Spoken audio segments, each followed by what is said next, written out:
Mesdames et messieurs, très heureux de vous retrouver pour la présentation de cette grande édition du journal sur Canal Congo Télévision. Le président national du mouvement de libération du Congo, Jean-Pierre Bemba Gombo, a obtenu sa carte d'électeur ce mercredi 4 janvier 2023 au centre de l'Athénée de la Gombe. Occasion pour le président national du mouvement de libération du Congo, Jean-Pierre Bemba Gombo, d'appeler la population à s'enrôler massivement. C'est capital, dit-il, car cela détermine la vie de toute une nation. Gisèle Olivier Toko et Yves Lechouangue étaient là pour les comptes de Canal Congo Télévision et Radio Liberté Kinshasa. Suivez.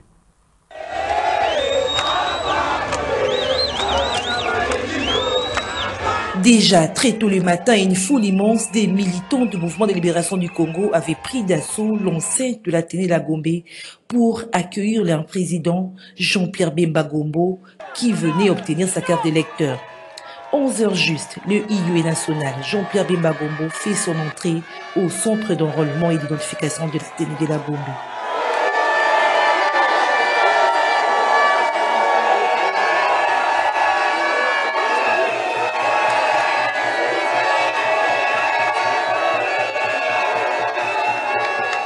Ici, il remplit toutes les étapes. Identification, empreinte digitale, capture de la photo pour enfin obtenir sa carte. Occasion pour le président du mouvement de libération du Congo d'inviter la population à s'enrôler massivement. C'est capital, dit-il, car cela détermine l'avenir du pays du point de vue politique. La population de pouvoir voter.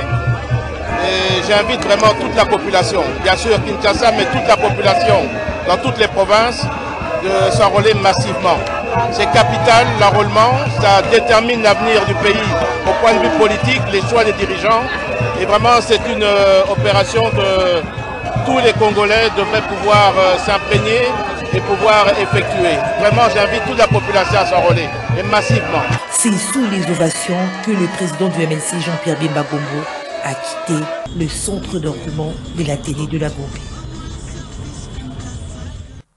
Dans un autre chapitre, 4 janvier 1959, 4 janvier 2023, 64 ans jour pour jour depuis que le sang des Congolais avait coulé à la suite des émeutes qui ont occasionné plusieurs morts parmi les manifestants. Cet événement dont la République démocratique du Congo commémore sous le nom des martyrs de l'indépendance avait conduit aux négociations de l'indépendance de la République démocratique du Congo entre les Congolais et les Belges qui ont abouti au 30 juin 1960. Que s'est-il réellement passé le 4 janvier 1959 à Léopoldville, l'actuelle capitale de la République démocratique du Congo, Kinshasa? La réponse à travers ces papiers historiques signés Fiston Ngalé. Tout est parti du meeting de l'Alliance des Bakongo à Bako, parti de Joseph Kasavubu, le premier président de la République démocratique du Congo, le 4 janvier 1959. En effet, c'était une rencontre des restitutions des assises du congrès d'Accra au Ghana auquel ont pris part plusieurs délégués africains, dont ceux de la Bako, autour des thèmes d'indépendance et d'unité de l'Afrique. En fait, les participants à ce congrès revendiquaient le leadership panafricain. Mais malheureusement, l'administration belge va annuler et renvoyer ce meeting pour une date non précise, pendant que la foule de militants de la Bako avait déjà investi le lieu. Pendant ce temps, Victoria Club, l'une des équipes les plus populaires de Léopoldville, jouait un match de football au stade Roi-Baudouin contre Mikado, une équipe de Sabena, la compagnie belge d'aviation. Rencontre que le club quinois va perdre par 3-1. Une troisième défaite de plus dans la série pour le vert et noir.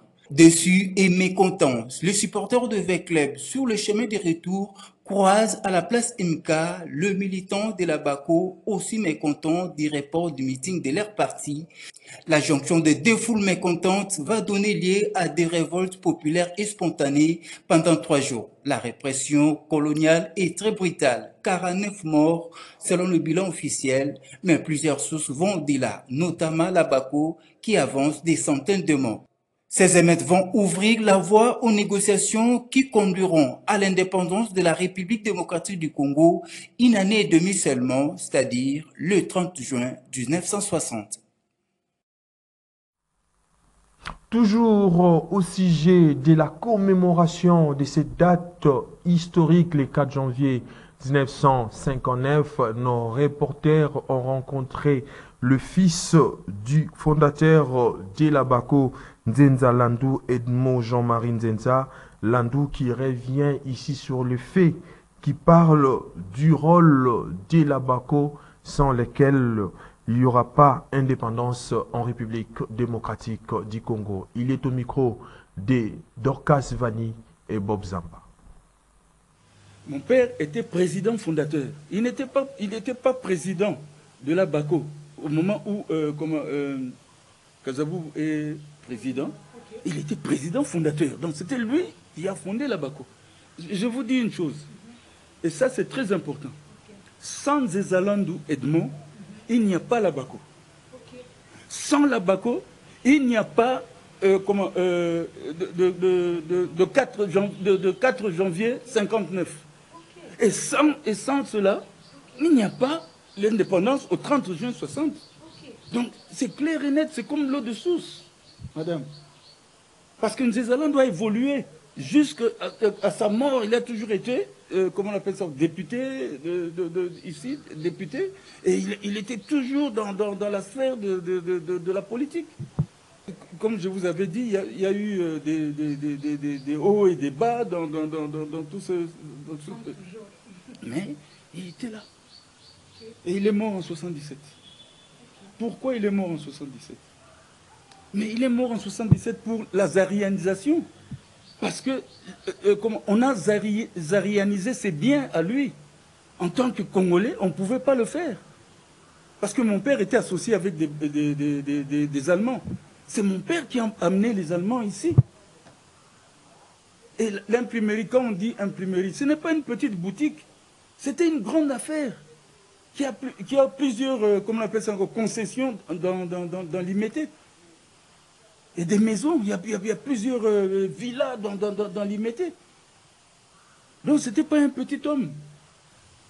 Et il y avait des Blancs qui travaillaient là-bas. Il y avait 40 Blancs qui travaillaient directement dans l'imprimerie.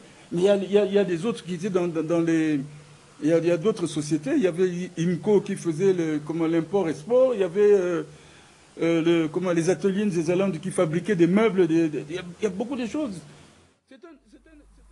Les Congolais se souviennent ce mercredi 4 janvier 2023 des martyrs de l'indépendance de la République démocratique du Congo. En souvenir, la manifestation organisée à Léopoldville au Congo belge qui avait dégénéré à de meutes violentes qui entraînèrent une sévère répression des autorités. Interrogé à ce sujet, Michel Okongo, président de l'unité des valeurs, d'indiquer que cette journée doit être considérée comme une journée de deuil national face à l'agression qui est subie la République démocratique du Congo par le Rwanda. Il est au micro de Gisèle Olivier Toko. La journée du 4 janvier dédiée aux martyrs de l'indépendance doit, selon le président de l'unité des valeurs, Michel Okongo, être considérée comme une journée de deuil supplémentaire car la RDC est sous occupation. Nous devons nous considérer comme étant en deuil prolongé. Pourquoi? Parce que notre pays aujourd'hui est sous occupation. Une partie de nos compatriotes, donc nos compatriotes de l'Est, vivent sous l'occupation armée, nous le savons tous, et je plains le comportement de certains d'entre nous et qui se sont mis à festoyer alors qu'une partie de notre pays, je l'ai dit, vit sous l'occupation. Nous devons regretter le comportement de certains d'entre nous, surtout les politiques, qui ne veulent pas se mettre d'accord sur les fondamentaux. Et ça, c'est grave pour notre pays. Le pays est à la dérive. Les motifs pour lesquels nos martyrs se sont bâtis pour que nous ayons un espace de paix, un espace de souveraineté, ces motifs aujourd'hui sont bafoués, jetés, foulés par terre. Donc voilà pourquoi moi je considère comme cette journée comme étant une journée de deuil, et ce deuil-là doit être prolongé. L'état du Congo est lamentable aujourd'hui à cause des Congolais, parce que nous avons laissé l'ennemi venir s'associer, ou plutôt occuper les postes de responsabilité dans notre pays. Et non, si, notre outil de production a été saccagé par l'ennemi. Voilà pourquoi cette journée, c'est une journée de deuil et de recueillement à cause des mauvais comportements de certains d'entre nous. C'est ce que j'aimerais dire, que les Congolais retiennent ce que je viens de dire aujourd'hui et que nous puissions fournir un effort pour pouvoir sortir le Congo de cet état afin que nous puissions recouvrer notre souveraineté. Voilà ce que j'aimerais dire. Au sujet toujours de la commémoration des martyrs de l'indépendance, la terre politique, les professeurs Boniface Kabissa déplore le fait que 64 ans après, la République démocratique du Congo soit le seul pays en Afrique qui continue à enterrer les morts et appelle donc le politique congolais à réfléchir ensemble pour que la guerre de l'Est qui subit la République démocratique du Congo par le Rwanda prenne fin étant donné qu'elle trouve sa sève dans les conflits internes. Il est au micro de Gisèle Olivier Toko, encore une fois de plus. Mesdames, Messieurs, 60 ans après, nous sommes le seul pays en Afrique qui continue à s'enterrer. Des morts et des morts gratuits. C'est pour ça que nous avons créé un groupe, parce que nous savons que tout ceci est enregistré dans un accord global qu'on appelle aujourd'hui Constitution, qui n'en est pas une. Le Congo n'a pas de constitution. On a dit c'est l'objet juridique non identifié. C'est cet objet qui ne sait pas aujourd'hui comment le Congo est conduit, qui le conduit, où il l'amène. Les hommes politiques, ceux qui sont au pouvoir, veulent s'y maintenir. Ceux qui sont dans l'opposition veulent venir au pouvoir. Mais le Congo, vous le mettez où? Nous demandons notre groupe COPAR, Collectif pour la paix et la réconciliation, qui réunit plus de 17 millions d'adhérents, demande ces jours que le président de la République, Félix Antoine Tshisekedi Tshilombo, nous l'exhortons, s'il vous plaît, Monsieur le Président. Vous rencontrez facilement les envoyés spéciaux. Vous rencontrez facilement les hommes politiques étrangers. Mais appelez vos frères et sœurs. Martin Fayoulou, Joseph Kabila, Moïse Katumbi. Et n'oubliez pas, Moussa Nyamwisi. Appelez le cardinal Fridolin. Appelez Papa Simon Kimbangu. Réfléchissez ensemble. Qu'est-ce que vous allez perdre, Monsieur le Président? Vous ne perdez rien. Vous sortirez grand dans cette affaire. Parce que la guerre de l'Est trouve sa sève dans notre conflit interne.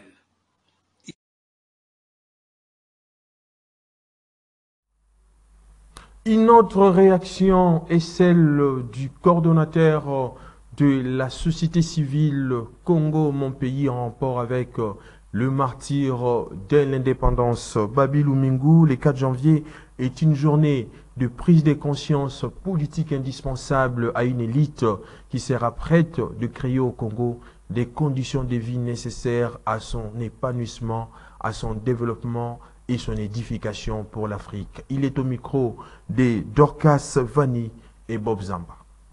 Que les autres disent la journée nationale des martyrs de l'indépendance, mais quant à moi et à nous, les gens qui aiment ces pays, les gens qui n'ont qu'une seule nation, la RDC, c'est une journée de prise de conscience. Pour les coordonnateurs de la société civile Congo, mon pays, et Babilou Mingu, la journée du 4 janvier est une journée de prise de conscience. La journée du 4 janvier, c'est une journée de la prise de conscience. Les Congolais doivent prendre conscience que nous avons un seul État, c'est la RDC.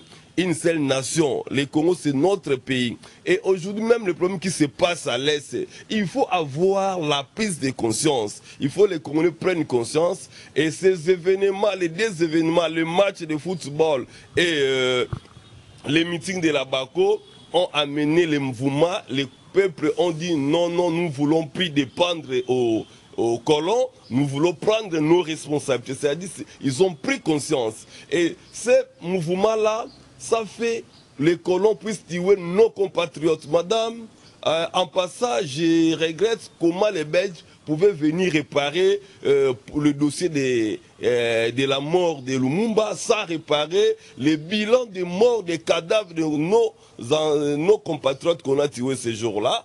Eh bien, après avoir tué nos compatriotes, les Belges ont compris que ces gens ont pris conscience. Ils ont tenu une grande réunion aussi à Kalina, c'est ça la troisième activité. Et cette réunion a agendé une réunion en Belgique, en Bruxelles, au quartier général, vers 20h30 le 4 janvier même, pour dire que non, ces gens ont pris conscience. Même les colons ont pris conscience que non, ces gens ont pris conscience. C'est-à-dire, c'est une journée nationale de la prise de conscience. Et c'est dans cette journée-là, ça produit des effets. Parmi les effets, les massacres de nos compatriotes qu'on a tués, jusqu'aujourd'hui, le bilan n'est pas encore connu. Un tour d'horizon panoramique dans le riz de Kinshasa, capitale de la République démocratique du Congo, pour recueillir les avis et considérations des Kinois sur la commémoration de ces dates historiques, le 4 janvier 1959. La plupart saluent les combats de nos martyrs qui ont perdu leur vie à travers cette manifestation meurtrière qui a déclenché à l'indépendance de la République démocratique du Congo. D'autres, par contre, regrettent que les acquis de cette lutte ne soient pas pérennisés jusqu'au jour d'aujourd'hui. Naomi Kabengele a recueilli ses propos. Suivez. La date du 4 janvier, c'est une date de martyr d'abord de l'indépendance. Les citoyens congolais ont été tués. Ils se sont donnés d'abord pour la patrie. Alors ça nous rappelle nous aussi la jeunesse d'aujourd'hui de se donner à fond pour notre pays. Si nous sommes ce que nous sommes aussi aujourd'hui, c'est grâce à nos ancêtres. Ils se sont donnés pour leurs petits enfants pour qu'ils puissent vivre mieux. Alors c'est à nous aussi de faire pareil pour nous-mêmes d'abord et pour nos enfants et pour nos petits-enfants. Nous devons nous prendre d'abord en charge, pas compter seulement sur l'aide extérieure. Nous-mêmes, nous devons d'abord appliquer ce que nous avons comme bagage. Esengeli ke o bazalelo balanda pe likanisi ya basuso bapesaki biso likambo ya lipanda o babundelaki biso oyo nakoloba yango wana. Et puis le 4 janvier eza mokolo oyo eza mpe mokolo ya miting à Bako. Il fallait asala miting nde na naye na 4 janvier ekoisidaki mpe na basolo ya babale oyo je crois bien vita na Vatikano na mikado. Ok, babetaki wana mobulu ebimaki mokolo mpe bato bakufaki eza mpe mokolo mpe tokanisa mpe bawa oyo bakufa deja te vi ya ntango wana malgré biso soki bana mike mais vi ezali kitoko mingi vraiment. Moto nyonso aliaka malamu okolia mpe mata 3 fois 4 fois na leta ndenge ezalaki. Et puis mboka ezaki organisé à ce moment-là na ntango wana mayo ezali na baoyo bakufaki na biso vraiment na mboka tomona eloko moko ya malamu oyo ezochange na makambo wana nyonso eza te. Donc tozala kutu tobula yo moko mona donc pas esilikembi tosouffrir biso bachauffeur tozokemba vraiment tracasserie epai akaneka mwa oyo ya janvier oyo soki esili tracasserie nde tracasserie donc batika biso ka mwa oyo ya janvier oyo ete obandaka kaka na mois ya février bata transport bazongi na nzela souffrance.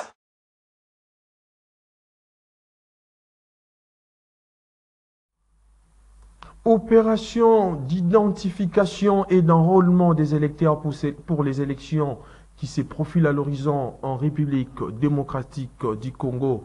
Régis Landry Kaswama, cadre du mouvement de libération du Congo, cette formation politique, chère à Jean-Pierre Bemba Gombo, a rempli son devoir civique à s'enrôler au centre Mama Waboboto. Nous sommes là dans la commune de Massina. Occasion pour ces derniers d'appeler la population du district de Tchango à s'enrôler massivement pour les élections à venir en République démocratique du Congo. Pauline Boyo l'a accompagné à cet effet. Suivez.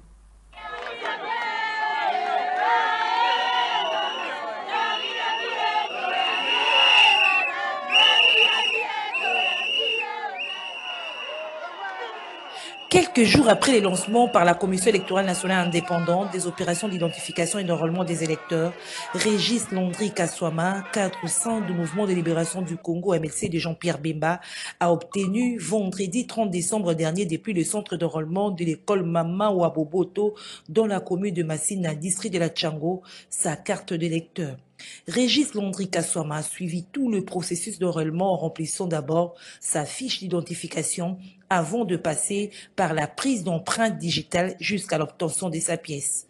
Dès sa sortie de son domicile, une foule immense s'est mobilisée et l'a accompagné jusqu'au centre où il s'est fait enrôler.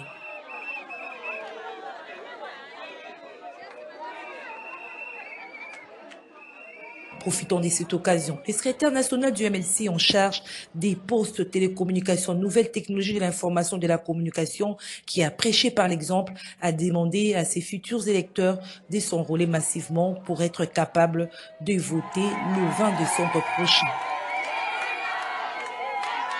Je tiens là dans ma main ma carte d'électeur que j'ai récupérée ce jour 30 décembre. Envers ma base, c'est un message clair que je lance. C'est que les élections sont une réalité dans un an. Le 20 décembre, nous allons nous réunir pour choisir ceux qui vont nous diriger, tant au niveau national, au législatif, tant pour la présidence. Donc c'est une réalité. Je demande à la population de la Tchango à s'enrôler massivement parce que nous avons passé le process. Ça nous a pris peu de temps, tout est bon, la carte est claire et fiable, les élections arrivent, enrôlons-nous massivement pour que nous puissions choisir ceux qui vont nous diriger demain. Avant de quitter le bureau d'enrôlement, Régis Landry Kaswama s'est entretenu avec les responsables du centre Mama Waboboto sur les améliorations du travail des agents de la CENI commis aux opérations de l'enrôlement des électeurs et a rassuré sur la qualité des cartes délivrées par la centrale électorale. Notez que cette activité a mobilisé les membres de sa fondation Régis Kaswama et des nombreux sympathisants du mouvement de libération du Congo. Et pour terminer, 10 millions de personnes vaccinées en 2022 et 7,7 millions de personnes complètement vaccinées. Tel est le bilan de la vaccination contre la Covid-19 en République démocratique du Congo. Bilan présenté par les coordonnateurs de la vaccination contre la Covid-19, le docteur Ngashi, qui est au micro de Nancy Leka. Suivez. Congolais leur faire un petit bilan de l'année qui se termine sur une très bonne note, je peux dire, très bonne note. Nous l'avions commencé très timidement, comme vous savez.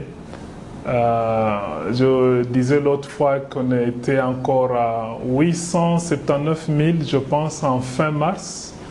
Mais là, maintenant, nous sommes à 10 millions de personnes vaccinées. Et à la première dose, 7,7 millions de personnes complètement vaccinées. Et je voudrais juste dire que ça, c'est avec une complétude de 69%. C'est-à-dire, il y a encore 31% de sites dont les données ne sont pas encore dans le système. Ce qui veut dire que si on avait 100% de données, je suis sûr qu'on serait au-delà de 12 millions de personnes vaccinées. C'est juste pour dire qu'on termine sur une note très positive. pour avoir vacciné en 9 mois plus de 9 millions de personnes, alors qu'en 12 mois, on n'avait fait que 800 000. Je pense que ça a été une année qui a vu beaucoup de progrès. Ça, c'est sur le plan général. Mais la bonne nouvelle, c'est aussi le fait que, bien que de façon générale, on va dire, voilà, la RDC est maintenant autour de les 10 millions là, ça représente environ 18,5% de la population éligible qui a été vaccinée. Et si on veut regarder les 7,7 millions de complètement vaccinés, ça représente 14% de la population éligible. Mais nous savons que toute la population n'a pas le même risque. Donc le risque de mourir de la maladie, de développer les formes graves, et surtout parmi les personnes qui vivent avec les comorbidités, là nous sommes à 21,6%. Comme pour dire qu'on a eu une performance même meilleure parmi la population à haut risque. Fin de cette grande édition du journal sur Canal Congo Télévision, coordonnée par Gisèle Olivier Toko, réalisée par Christian Banjolo. La prise de vue a été assurée comme d'habitude par Olivier Longwango, en leur nom et si concours rédactionnel de Canal Congo Télévision. Je vous dis donc merci de l'avoir suivi et bonne suite des programmes sur votre chaîne.